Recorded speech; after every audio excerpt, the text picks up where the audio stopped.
ಒಬ್ಬಟ್ಟು ಮಾಡುವ ವಿಧಾನ. ಮೊದಲು ಪಟ್ಟು ತಟ ತಟ ತಟ ತಟ ತಟ ಅಂತ ತಟ್ಟಿಕೊಳ್ಳಬೇಕು. ಇದು ಕಣಕ, ಇದು ಕಣಕ ಎಣ್ಣೆ, ಇದು ಪೂರ್ಣ, ಇದು ತಟ್ಟೋದು. ಅಷ್ಟು ತಟ್ಬಿಟ್ಟು ಆಮೇಲೆ ಒತ್ತೋದು. ವತ ವತ ವತ ವತ ವತ ಅಂತ ಒತ್ತಿಂಗು, ತಟ ತಟ ತಟ ತಟ ಅಂತ ತಟ್ಟಿಂಗು. ತಾಳಪ್ಪ ಸರಿಯಾಗಿ ಬೇಯಿಸ್ಬೇಕು.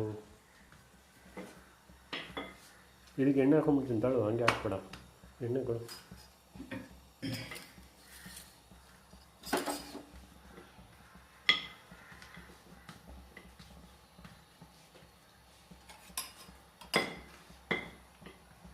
ಎಣ್ಣೆ